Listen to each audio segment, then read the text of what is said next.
प्यारे बच्चों, आज हम 10th क्लास की हिंदी में जो रस हैं आपके उनको पढ़ने वाले हैं। हम इसकी किस प्रकार से क्वेश्चन पूछे जाते हैं और इसका कहाँ से क्वेश्चन बनता है पूरा विधिवत जानेंगे। प्यारे बच्चों, हम रस को पढ़ने वाले हैं। आइए जान लेते हैं रस क्या होता है। जिस प्रकार हम किसी काव्य को पढ़ते हैं या किसी नाटक को देखते हैं, जो हमारे अंदर आनंद की अनुभूति होती है, उसी को हम रस कहते हैं। सबसे पहले रसों का वर्णन एक भरत मुनि जी ने अपनी किताब जो है नाट्य शास्त्र में किया था। इन्होंने रसों की संख्या 8 मानी थी, लेकिन हमारे जो बाद में इनको 9 रस के रूप में जाना गया। उन 9 रस में एक श्रृंगार रस, एक हास्य रस, एक करुण रस, एक वीर रस, एक रौद्र रस है और भयानक रस, और एक विभत्स रस है, एक अद्भुत रस है, उसी प्रकार एक शांत रस है। रस वात्सल्य रस को भी जोड़ दिया गया। प्यारे बच्चों जो हमारा श्रृंगार रस है, श्रृंगार रस को ही हम रसराज के नाम से भी जाने, राजा भी कहा जाता है। हमारे रामचंद्र शुक्ल जी ने रसों को हृदय की मुक्ता अवस्था कहा है। रामचंद्र शुक्ल जी ने इसे हृदय की मुक्ता अवस्था भी कहा है। आइए हम प्यारे बच्चों जान लेते हैं रसों के भेद कितने होते हैं। रसों के मुक्ता 4 भेद होते हैं। एक स्थायी भाव, विभाव, एक अनुभाव तथा संचारी भाव। हम एक एक करके जानेंगे। सबसे पहले हम नीचे हम इसके स्थायी भाव के बारे में हम जानेंगे। सबसे पहले हम विभाव के बारे में जान लेते हैं। विभाव 2 प्रकार के होते हैं, आलंबन, उद्दीपन। और आलंबन भी 2 प्रकार के होते हैं, एक आश्रय आलंबन और एक विषय आलंबन। उसी प्रकार हमारे प्यारे बच्चों अनुभाव जो होते हैं उनकी संख्या 8 मानी गई है।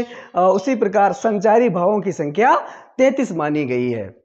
प्यारे बच्चों, इनकी आपको डिफिनेशन याद नहीं करनी है, सिर्फ आपको फैक्ट याद रखने हैं, क्योंकि आपको एग्जाम में जो प्रश्न पूछे जाएंगे वो बहुविकल्पी रूप में पूछे जाएंगे। जैसे पूछा जाएगा विभाव कितने प्रकार के होते हैं, एक आलंबन और विषया, एक आलंबन और उद्दीपन। उसी प्रकार आलंबन के कितने भाग होते हैं, एक आश्रय आलंबन, एक विषय आलंबन। अच्छा, और ऐसे पूछा जाएगा कि अनुभाव की संख्या कितनी होती है, 8 होती है। उनके आपके जो 8 उनके भेद जो हैं वो आपकी बुक में नहीं है, इसलिए मैंने उसको नहीं लिखा। आपको उनको पढ़ना भी नहीं है, क्योंकि जो एग्जाम के पॉइंट से जो इम्पोर्टेंट है हमें वही हमने फैक्ट को लिखा है इस पे। प्यारे बच्चों, जो संचारी भाव है उनकी संख्या आपको याद रखनी है, कितनी है, 33 है। उसी प्रकार जो स्थायी भाव, हमारे जो स्थायी भाव है, 9 रसों के जो स्थायी भाव हैं उनके यहाँ से एक क्वेश्चन 100% पूछने के चांस रहते हैं। जैसे जो है श्रृंगार रस, इसका स्थायी भाव क्या होता है, रति होता है।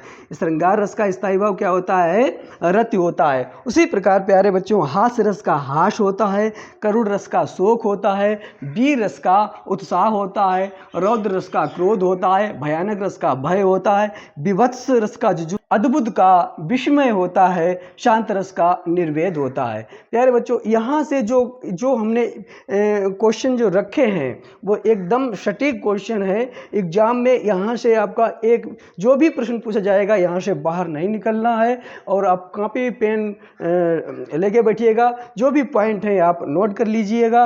आप यहीं से आपको क्वेश्चन दिखने वाले हैं। क्वेश्चन कैसे पूछा जाएगा, जैसे पूछा जाएगा जैसे रस का अर्थ क्या होता है, आपको आनंद होता है। भरत मुनि ने रसों की संख्या कितनी मानी है, 8 मानी है। वैसे रसों की संख्या कितनी है, 9 रस हैं। बाद में कौन सा रस जोड़ा गया, तो वात्सल्य रस जोड़ा गया। वात्सल्य रस का स्थायी भाव क्या है, अनुराग है।